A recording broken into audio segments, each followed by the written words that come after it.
Hello friends, welcome to our YouTube channel ई बोले तो इंग्लिश।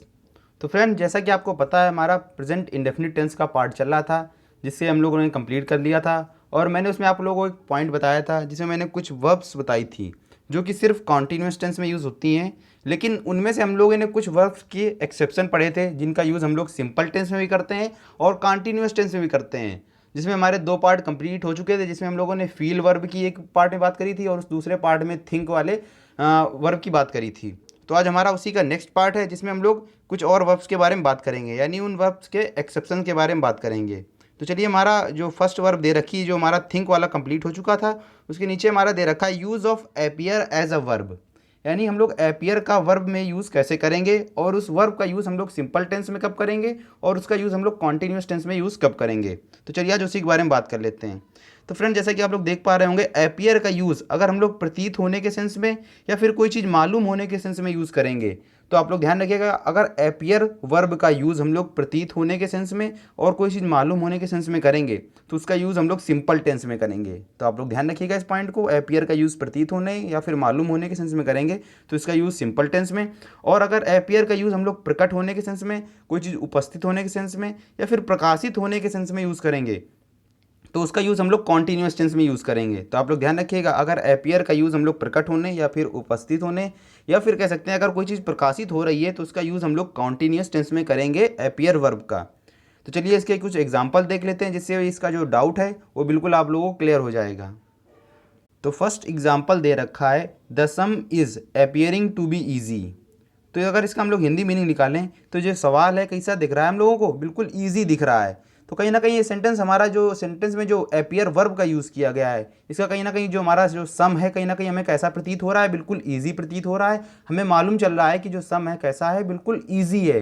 तो कहीं ना कहीं हमारा जो एपियर का यूज़ हो रहा है, या फिर कह सकते हैं जो एपियर का यूज़ हो रहा है, उसको अगर हम लोग मालूम होने के सेंस में और प्रतीत होने के सेंस में करेंगे, तो उसका यूज़ हम लोग सिंपल टेंस में करेंगे। और आप लोग इसमें देख पा रहे होंगे इज़ आ रहा है, तो कहीं ना कहीं इज़ हमारी कॉन्टीन्यूस की टेंस की हेल्पिंग वर्ब दे रखी है, तो ये सेंटेंस हमारा क्या हो जाएगा, रॉन्ग हो जाएगा। तो इसमें हमारा सेंटेंस बनेगा the sum appears to be easy. तो आप लोग इसे राइट कर लीजिएगा। तो चलिए, हमारा सेकंड एग्जांपल दे रखा है, the moon is appearing in the sky. यानी जो मून है, कहीं ना कहीं स्काई में क्या हो रहा है, बिल्कुल उपस्थित हो चुका है, प्रकट हो चुका है। क्योंकि मून है, मून कहीं ना कहीं प्रतीत तो होगा नहीं, ना मालूम चलेगा, हमें देखने से पता लगेगा। तो मून जो है कहीं ना कहीं उपस्थित हो चुका है, प्रकट हो चुका है। तो इसका यूज़ हम लोग कॉन्टीन्यूस टेंस में करेंगे, जो कि हमारा इस में दे रखा है, यानी प्रेजेंट कॉन्टीन्यूस टेंस में दे रखा है। तो कहीं ना कहीं हमारा सेंटेंस क्या हो जाएगा, राइट हो जाएगा। तो चलिए, हमारा जो नेक्स्ट जो एग्जाम्पल दे रखा है, he is appearing his new book. यानी कहीं ना कहीं वो जो पर्सन है, ही यानी वह क्या कर रहा है, अपनी नई बुक को क्या कर रहा है, प्रकाशित कर रहा है। तो अपियर का यूज़ अगर प्रकाशित करने के सेंस में होगा, तो मैंने बताया था उसका यूज़ भी हम लोग किस में करेंगे, कॉन्टीन्यूस टेंस में करेंगे। तो he is appearing his new book, यानी वह अपनी नई बुक को क्या कर रहा है, प्रकाशित कर रहा है। तो सेंटेंस हमारा क्या हो जाएगा, राइट हो जाएगा, क्योंकि ये दे रखा है कॉन्टीन्यूस में, जो कि हमारा सही दे रखा है। तो चलिए, हमारी नेक्स्ट वर्ब दे रखी है, use of smell as a verb. यानी हम लोग स्मेल का यूज़ एज अ वर्ब कब करेंगे। तो फ्रेंड्स, अगर हम लोग स्मेल का यूज़ कोई चीज़ महकना सेंस में या फिर कोई चीज़ महकाने के सेंस में करेंगे, तो उसका यूज़ हम लोग सिंपल टेंस में करेंगे। तो आप लोग ध्यान रखिए, अगर स्मेल का यूज़ हम लोग महकने के सेंस में, कोई चीज़ महकना के सेंस में कर रहे हैं, तो कहीं ना कहीं वो सिंपल टेंस में यूज़ होगी। और अगर हम लोग स्मेल का यूज़ स्निफ एट, यानी कोई चीज़ बिल्कुल नाक से सटा कर सूंघना, नाक से टच करके सूंघना, तो उसका यूज़ हम लोग कॉन्टीन्यूस टेंस में करेंगे। तो आप लोग ध्यान रखिएगा, अगर स्मेल का यूज़ कोई चीज़ महकने के सेंस में कर रहे हैं, तो उसका यूज़ सिंपल टेंस में करेंगे। और अगर कोई चीज़ स्निफ एट, यानी स्मेल का यूज़ स्निफ एट के रूप में कर रहे हैं, यानी नाक से सटा कर सूंघने के यूज़ में कर रहे हैं, तो इसका यूज़ हम लोग कॉन्टीन्यूस टेंस में यूज़ करेंगे। तो चलिए, हमारा फर्स्ट एग्जाम्पल दे रखा है, the flower is smelling sweet. यानी जो फ्लावर है कैसा महक रहा है, बिल्कुल बिल्कुल सुंदर महक रहा है, बिल्कुल बहुत अच्छा, ज़्यादा क्या, स्मेलिंग स्वीट, यानी बहुत अच्छा महक रहा है। तो कहीं ना कहीं ये महकने के सेंस में यूज़ हो रहा है। तो महकने के सेंस में मैंने बताया आप लोगों को सिंपल टेंस में यूज़ करना है। और जैसे कि आप लोग इसमें देख पा रहे हैं, हमारी इज हेल्पिंग और लगी है, जो कि क्या दे रखा है, रॉन्ग सेंटेंस दे रखा है। तो इसमें हमारा जो राइट सेंटेंस बनेगा द फ्लावर स्मेल्स स्वीट। यानी द फ्लावर स्मेल्स स्वीट, यानी सिंपल टेंस में बन जाएगा ये हमारा प्रेजेंट इंडेफिनिट में। तो जैसे कि हम लोग, हमारा जो नेक्स्ट एग्जाम्पल दे रखा है, वो दे रखा है, ही इज़ स्मेलिंग द रोज़। यानी जो ये पर्सन है, ही यानी वह क्या कर रहा है, नाक से सटाकर गुलाब को सूंघ रहा है। तो मैंने जैसा कि बताया, अगर कोई चीज़ नाक से सटाकर सूंघने के यूज़ में हो रही है तो उसका यूज़ हम लोग कॉन्टिन्यूस टेंस में करेंगे स्मेल वर्ब का। तो ही इज़ स्मेलिंग द रोज़, यानी वह नाक से सटाकर गुलाब का फूल क्या कर रहा है, सूंघ रहा है। तो कहीं ना कहीं हमारा सेंटेंस जो यूज़ होगा वो कॉन्टिन्यूस टेंस में यूज़ होगा। और इसमें इज़ हेल्पिंग वर्ब लगी, कहीं ना कहीं कॉन्टिन्यूस टेंस की हेल्पिंग वर्ब है, तो ये भी हमारा सेंटेंस क्या हो जाएगा, राइट हो जाएगा। और हमारा फर्स्ट जो सेंटेंस बनेगा क्या बनेगा, द फ्लावर स्मेल्स स्वीट। तो आप लोग इनके एक्सेप्शन बिल्कुल याद रखिए। तो चलिए हमारा जो नेक्स्ट वर्ब दे रखी है use of look as a verb. अब हम लोग लुक वर्ब के बारे में बात करेंगे।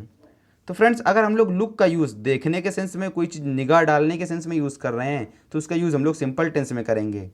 तो फ्रेंड्स आप लोग ध्यान रखिए, अगर लुक का यूज़ हम लोग देखने के सेंस में, दिखाने के सेंस में या फिर निगाह डालने के सेंस में यूज़ कर रहे हैं तो उसका यूज़ हम लोग सिंपल टेंस में करेंगे।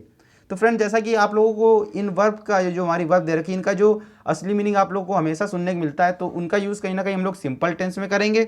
और इनके जो अदर मीनिंग निकल रहे हैं कहीं ना कहीं उनका यूज़ हम लोग कॉन्टिन्यूस टेंस में करेंगे। जैसा कि लुक फॉर मीन्स आप लोग पता ही होता है क्या होता है, कोई चीज़ सर्च करना, तलाश करना, उसे हम लोग कहते हैं लुक फॉर। और लुक इनटू की बात करें तो लुक इनटू कहीं ना कहीं कोई चीज़ क्या होता है, ध्यान से समझना होता है, उसे हम लोग कहते हैं लुक इनटू। और अगर लुक ऑन का यानी क्षण भर के लिए कोई चीज़ देखना, उसे हम लोग कहते हैं लुक ऑन। तो फ्रेंड्स आप लोग ध्यान रखिए, अगर look for, look into, look on का यूज़ हम लोग किसी सेंटेंस में कर रहे हैं वर्ब के रूप में तो उसका यूज़ हम लोग कॉन्टिन्यूस टेंस में करेंगे। तो आप लोग ध्यान रखिए, look for, look into, look on का यूज़ हम लोग किसमें करेंगे, कॉन्टिन्यूस टेंस में करेंगे। तो चलिए हम लोग इसके भी कुछ एग्जाम्पल देख लेते हैं। तो चलिए हमारा फर्स्ट एग्जाम्पल दे रखा है the girl is looking beautiful. तो कहीं ना कहीं जो गर्ल है कैसी दिखेगी, बिल्कुल ब्यूटीफुल दिख रही है, ना कि तलाश हो रही है, ना कि ध्यान से समझना है, ना कि हमें क्षण भर के लिए देखना है। तो क्या दे रखा है, the girl is looking beautiful. जो गर्ल है कैसी लग रही है, बिल्कुल ब्यूटीफुल लग रही है, ब्यूटीफुल देखने में लग रही है। तो कहीं ना कहीं हमारा सेंटेंस क्या हो जाएगा, रॉन्ग हो जाएगा, क्योंकि मैंने बताया देखने के सेंस में होगा तो उसका यूज़ हम लोग कहीं ना कहीं सिंपल टेंस में करेंगे। तो इसका हमारा सेंटेंस बनेगा द गर्ल लुक्स ब्यूटीफुल, यानी जो गर्ल है कैसी दिख रही है, ब्यूटीफुल दिख रही है। तो चलिए हमारा नेक्स्ट एग्जांपल दे रखा है he is looking for his bag. तो मैंने बताया look for, look into, look on का यूज़ हम लोग कॉन्टिन्यूस टेंस में करेंगे। और आप लोग देख पा रहे होंगे यहाँ पर लुक फॉर दे रखा है तो कहीं ना कहीं कॉन्टिन्यूस टेंस में करेंगे। और इज़ लगा है तो कहीं ना कहीं हमारा सेंटेंस कैसा है, कॉन्टिन्यूस टेंस में है, जो कि राइट दे रखा है। तो he is looking for his bag, यानी वह अपने बैग की क्या कर रहा है, तलाश कर रहा है। तो चलिए हमारा नेक्स्ट वर्ब की बात कर लेते हैं हम लोग। चलिए हमारे जो लास्ट वर्ब दे रखी है use of taste as a verb, यानी हम लोग टेस्ट का यूज़ एज अ वर्ब कब, कौन से टेंस में करेंगे। तो चलिए अगर बात करें टेस्ट, जैसा कि मैंने आप लोगों को बताया जो मीनिंग आपको उसका पता है इसका यूज़ हम लोग सिंपल टेंस में करेंगे, क्योंकि हमें जो टेस्ट का कहीं ना कहीं जो मीनिंग पता लगता है वो स्वाद देना, यानी कोई चीज़ स्वाद देने के सेंस में होता है तो उसे हम लोग कहते हैं टेस्ट। तो ये हमें सिंपल टेंस में यूज़ करेंगे। अगर कोई चीज़ टेस्ट का यूज़ हम लोग स्वाद की जांच करने के टेंस में करेंगे, यानी अगर कहीं ना कहीं हम लोग टेस्ट का टेस्ट करके बता रहे हैं तो उसका यूज़ हम लोग किसमें करेंगे, कॉन्टिन्यूस टेंस में करेंगे। तो आप लोग ध्यान रखिए, अगर टेस्ट का यूज़ हम लोग स्वाद देने के सेंस में यूज़ कर रहे हैं तो उसका यूज़ हम लोग सिंपल टेंस में करेंगे। और अगर बात करें टेस्ट का यूज़ हम लोग कैसा करें, स्वाद की जांच करने के टेंस में करें, तो अगर हम लोग उसकी बात करें तो उसका यूज़ करेंगे हम लोग कॉन्टिन्यूस टेंस में। तो चलिए इसके एग्जाम्पल देख लेते हैं। हमारा फर्स्ट एग्जाम्पल दे रखा है दिस टी टेस्ट स्वीट, यानी जो ये टी है इसका टेस्ट कैसा है, स्वीट है। तो कहीं ना कहीं ये जो टेस्ट है हम लोग को टेस्ट लेकर पता लगा होगा, तो कहीं ना कहीं ये हमारा सेंटेंस जो दे रखा है वो क्या हो जाएगा, राइट हो जाएगा, दिस टी टेस्ट स्वीट। तो अगर हम लोग अपने नेक्स्ट एग्जाम्पल की बात करें जो कि दे रखा है he is testing the milk, यानी कहीं ना कहीं वो क्या कर रहा है, मिल्क की स्वाद की जांच कर रहा है। तो कहीं ना कहीं ये जो हमारा सेंटेंस है ये भी क्या हो जाएगा, राइट हो जाएगा, क्योंकि दे रखा है he is testing the milk, यानी जो मिल्क क्या कर रहा है, मिल्क की स्वाद की क्या कर रहा है, जांच कर रहा है। तो मैंने बताया अगर स्वाद की जांच करने के सेंस में टेस्ट का यूज़ करेंगे तो उसका यूज़ हम लोग कॉन्टिन्यूस टेंस में करेंगे। और इसमें इज़ हेल्पिंग और लगी तो कहीं ना कहीं जो हमारा सेंटेंस रहेगा वो क्या हो जाएगा, राइट हो जाएगा, यानी he is testing the milk क्या हो जाएगा, राइट हो जाएगा। तो चलिए हम लोग अपने नेक्स्ट एग्जांपल जो हमारा नेक्स्ट जो पार्ट दे रखा है उसकी बात कर लेते हैं।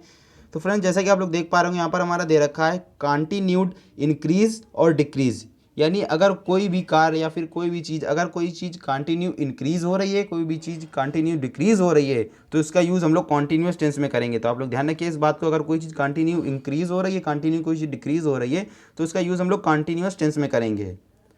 तो चलिए फ्रेंड्स हम लोग इसके भी एग्जाम्पल देख लेते हैं।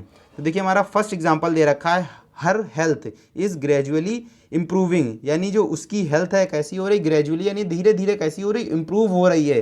तो कहीं ना कहीं उस लड़की की जो हेल्थ है कैसी हो रही, धीरे धीरे इंप्रूव हो रही। और मैंने बताया अगर कोई चीज़ धीरे धीरे इंक्रीज़ हो रही है या फिर डिक्रीज़ हो रही है तो इसका यूज़ हम लोग करेंगे कंटिन्यूस टेंस में। और हमारी इज हेल्पिंग में लगी तो कहीं ना कहीं ये जो हमारा सेंटेंस है कहीं ना कहीं राइट दे रखा है, तो ये हमारा सेंटेंस क्या हो जाएगा, राइट हो जाएगा। तो चलिए हमारा लास्ट एग्जाम्पल जो दे रखा है, the number of audience is increasing. तो कहीं ना कहीं जो ऑडियंस की जो संख्या है वो कहीं ना कहीं वो भी धीरे धीरे इंक्रीज होगी या फिर धीरे धीरे डिक्रीज होगी। तो ये सेंटेंस भी हमारा क्या हो जाएगा, राइट हो जाएगा। यानी the number of audience is increasing, क्योंकि जो हमारा सेंटेंस दे रखा है वो कॉन्टिन्यूस दे रखा है और मैंने बताया अगर कोई चीज़ कंटिन्यू इंक्रीज हो या डिक्रीज हो तो उसका यूज़ हम लोग कॉन्टिन्यूस टेंस में करेंगे। तो चलिए फ्रेंड्स, ये जो हमारे वर्ब के कुछ एक्सेप्शन थे वो कंप्लीट हो चुके हैं। तो हम लोग अपने नेक्स्ट पार्ट में प्रेजेंट परफेक्ट टेंस के बारे में बात करेंगे। तो चलिए दोस्तों, जय हिंद, जय भारत।